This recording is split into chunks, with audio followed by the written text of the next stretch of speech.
Welcome back to CriCri Aviation. My name is Jim Payne, and in this video we're going to go over the pitot system on the CriCri. Now, in addition to the pitot system, I am going to talk a little bit about the electronic flight instrument system I'm using, or the EFIS.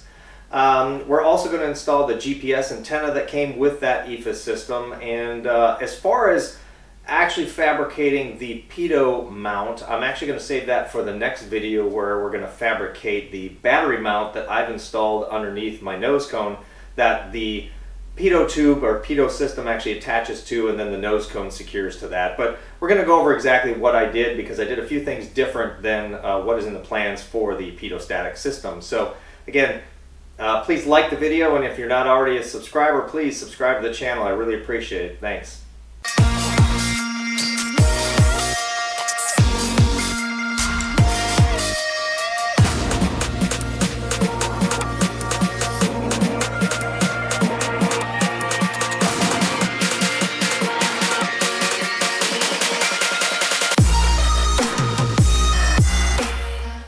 So I'm now going to start working on the pitot system, and the reason I decided to work on this now is that I want to finish up the rear fuselage and finish all of the plumbing and wiring or anything that needs to connect back to behind the seat.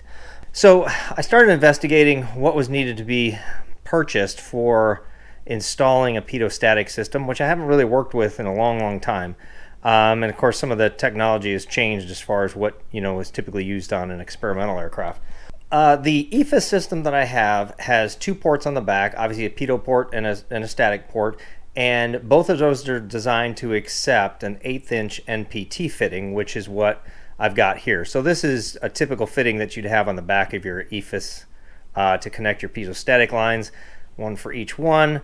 I've got those are what are going to go on my EFIS. But one of those needs to connect to the rear of the airplane, where the static ports are supposed to be. And according to the manual, they're supposed to be 150 millimeters rear of the frame 7. And there's supposed to be a static port on either side of the airplane, just above the center stiffener that goes in the rear fuselage. The plans expect that you're going to actually make a little box out of the Davini cell foam and kind of create an enclosed compartment just above the frame rail. Let me just show you over here so you can see this.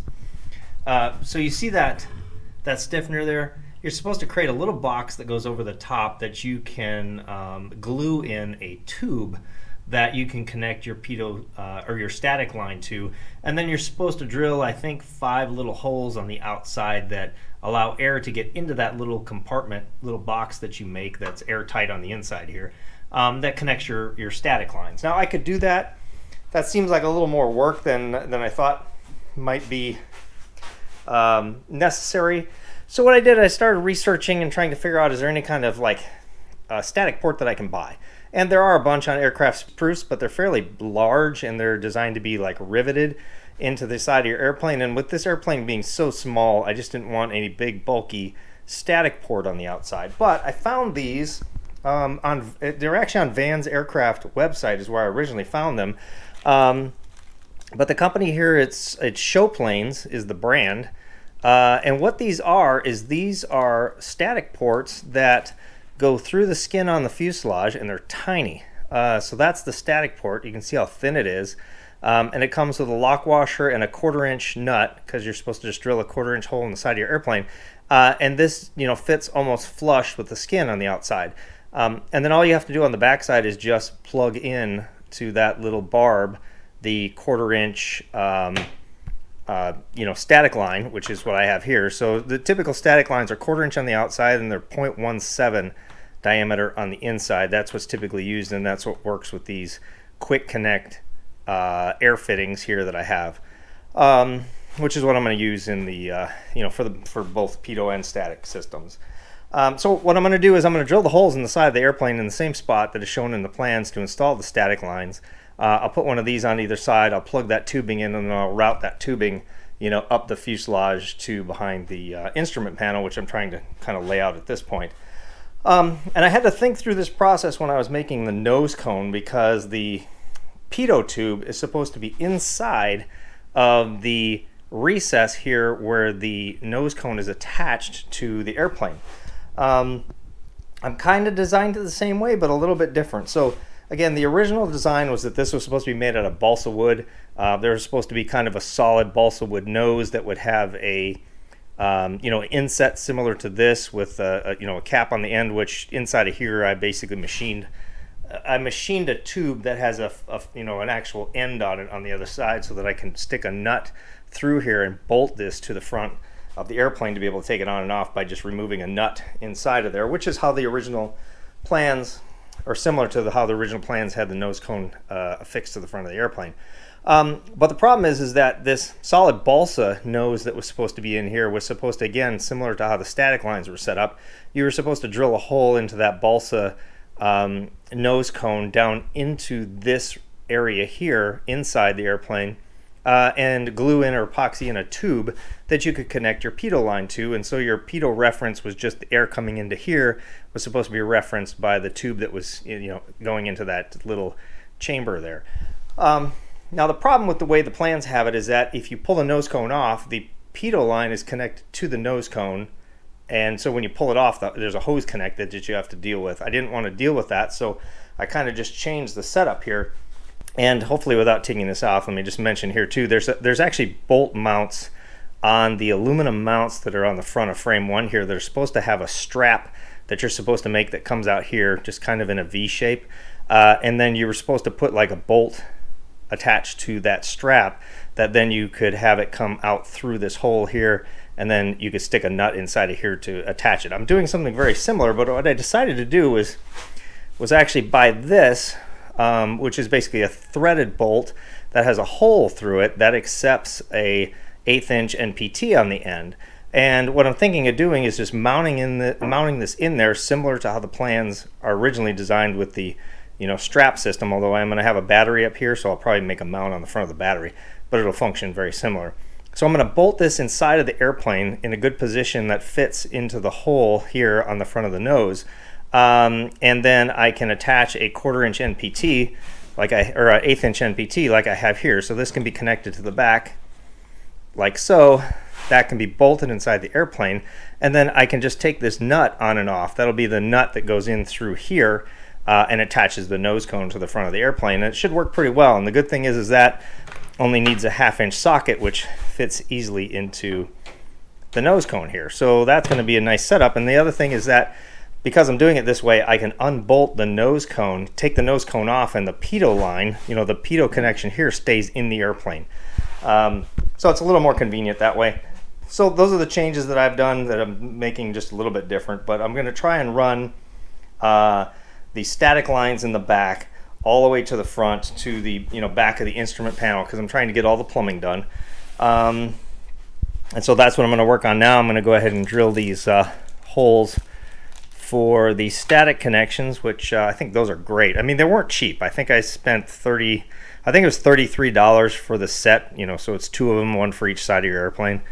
But I think it was a good solution. It saved me time, so I don't have to go and make these little foam things and epoxy them in and drill holes in the side of the airplane and try and figure out how to get a tube to connect that I can connect this to, which again, this solves all of my problems because that's got a barb on it. You can literally just plug the hose in. That's how it's designed.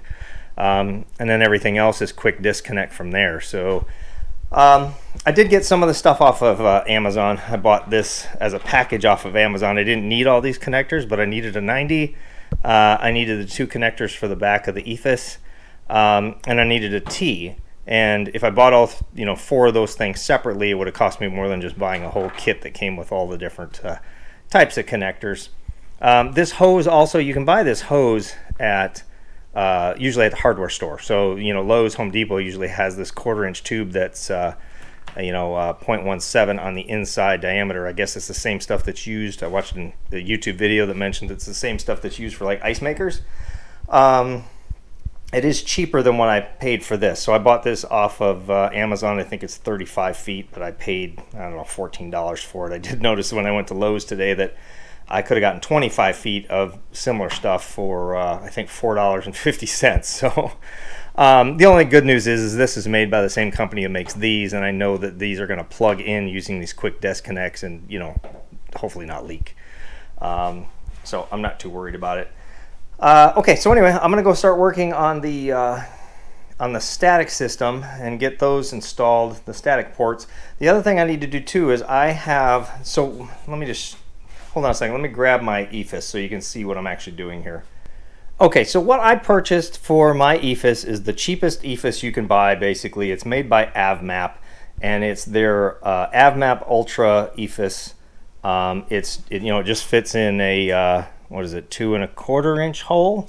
So it's a very, very small device, but it has, 7 different, instruments all in one. Yeah, here's a picture of the box, and it shows you all the instruments. Oh, I'm sorry, it's 9 different instruments. So altimeter, airspeed, artificial horizon, directional gyro, slip indicator, vertical speed indicator, automatic direction finder with GPS, which I do have the GPS that comes with it. It's got a G meter and a magnetic compass. I mean, it really has all the basic instruments that you need. Again, it's extremely small, so you do have to figure out exactly how to read this so you can see your airspeed and everything else and altitude on here. But it looks like a very nice unit, and it fits in the CriCri really well.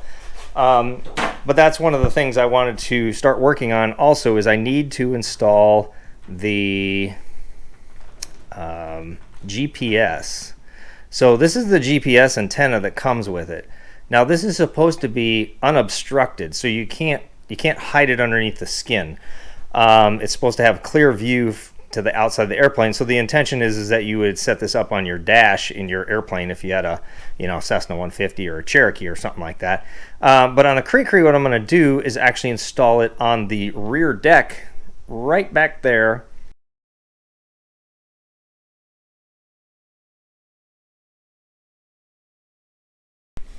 Okay, so I got the hole marked for the static ports that I need to install. I did drill a 16th inch hole through it. Now, what I did is I just had a piece of scrap aluminum. I bent the end up so that I could push it up against the backside of frame 7, like this, and then I drilled a hole right in the center of it, enough up from the stiffener that's back there that I want it to be right above. Drilled a hole and then made it right in the center so I could flip this around, use this on that side, flip it around this way, use it on this side. But it is not easy to get back in there to drill a hole. I don't know if you can see the little light coming through that little hole. That's where it is. With the canopy on, trying to get 2 hands back there and be able to see what you're doing while you're trying to drill is quite difficult. So I would recommend, before you actually attach the rear fuselage to the forward fuselage, is figure out where your static ports are going to go and actually install them before you attach it to the forward fuselage, when you can have this up on the bench and easily reach and see what you're doing in there. Especially if you're not going to use something as simple as I'm using, where you just need to get 1 hole in each side and then drill it out to a 1/4 inch size. But now that I have the hole here, which you can see is right there, I'm going to go ahead and now from the outside drill that out to a 1/4 inch, and then I should easily be able to get behind it with a wrench or a socket to go ahead and attach the nut on the backside. So let me go ahead and get these static ports installed. The other thing I have to figure out is, once I get these 2 things installed, I need to put a T somewhere. And there's not a lot of places to mount stuff in here.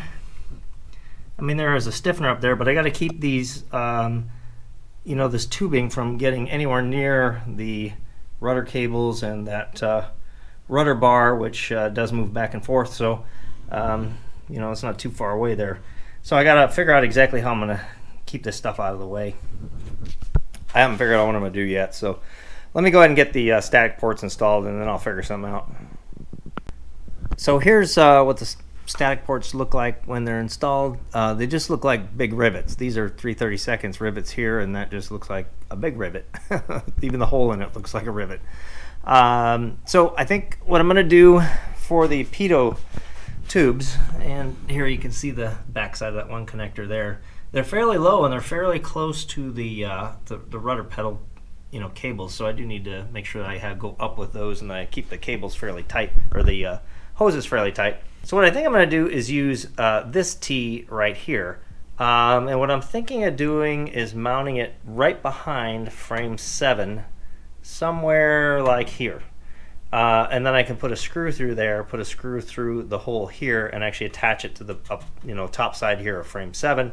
And then what I can do is run the upper connection here over to that pitot tube over there, the one on that side, and then I'll run the lower one here and just loop it around to this one, and then the connection back here can just go down here and it will kind of loop out and come through frame 7, right in here somewhere. I want to do it right underneath this frame rail basically, but I think that gives me enough room to loop that one around and to connect the other two with fairly taut connections, so that it's not going to be drawn down into any of the cables, even with G's on the airplane. So I think that's going to be the best solution. There are stiffeners in here that I got to make sure I don't, I can't put it up here, otherwise the ones coming from one side are going to hit the stiffener. So I got to keep it fairly low, and I think I might just mount it as low as I can behind frame 7, right about there.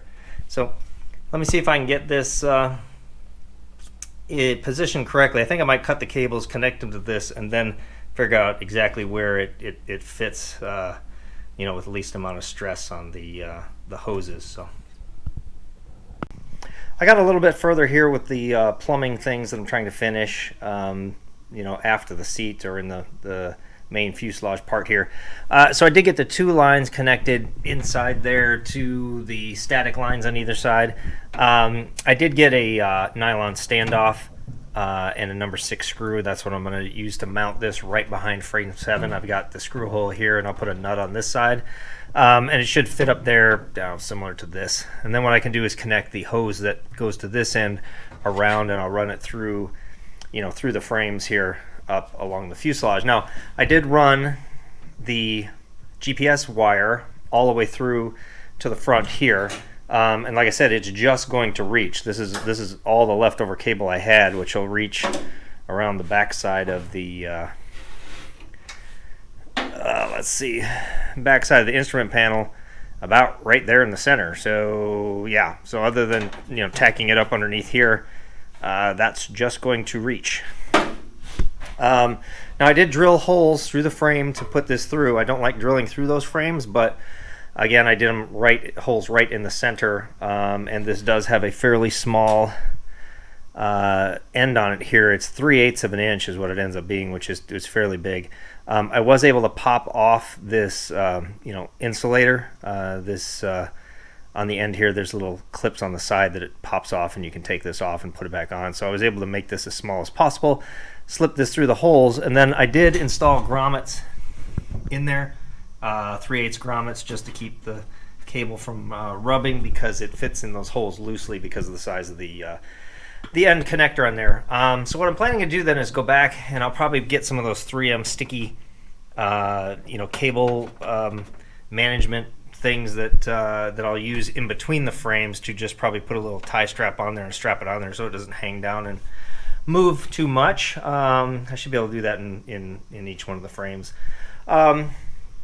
So now that that's run, I think what I'm going to do next is just run the hose for the static line also through the frames again up to here. I'll be able to permanently connect that behind frame 7, and then I'm pretty much done back here. I don't have to get back into this area behind the seat at all anymore, so I should be able to, other than inspecting a few things before I put the seat in, I should be able to put the seat in permanently. There is some sticky tape, I think, that came with this GPS that sticks to the rear deck here. That's all I'm planning to use to hold that down, and hopefully that'll stay in place. But yeah, let me go ahead and finish routing the last static line that needs to go in here, and I'll show you what it looks like when it's done. Okay, I attached the T back up behind frame 7 here with a nut and bolt. You can see those clear the rudder pedal tube by a fair amount, and there's no sag. I mean, there's no way for that tube to fall down and hit anything anyway because of how snug I made the connections to the T here. So the back of the T then connects through this tube here that you can see that runs all the way now through up to the instrument panel area. And again, like I said, I'm going to attach some kind of support in between each one of those frames just to keep the cables from moving around. Now, I did put grommets all the way along the GPS cable, mainly because the holes were bigger to get the cable through. For the static line itself, I just drilled a slightly oversized 1/4-inch hole just so that I could easily get the tubing through. I didn't put grommets on there. I really probably should. I just don't want to drill another big hole, or a bigger hole than I need. And I think as long as I secure that static line in between there so that it can't really move, the amount of chafing that should happen should be, almost zero. So I'm not too concerned about that. Honestly, I didn't do it over here either for the antenna cable. I just ran that through again a hole, and again, as long as I secure it, I think in between the frames, that should be good. But technically, should there be grommets going between a fuselage frame? There should. Again, I'm just concerned about drilling any bigger holes. So we'll see how that works over time, but I think it'll be okay. Okay, so what I'm going to do now is the only things I have left here is I just got to get some sticky tape underneath the GPS to stick it to the rear fuselage top panel there. And again, get the secured points in between these frames just to keep those cables from moving around at all. And then these, I just cut the tubing off about the same length as the GPS cable, because they have to go to the back of that EFIS system in exactly the same spot. But it looks like those will reach, so that really finishes up the aft part of the fuselage here, so that I can get clean up back here and then go ahead and get the seat installed permanently. Which is, I guess, what I'm going to work on next. I'm going to go ahead and get this cleaned up, get the seat installed, and try and get the fuel tank in.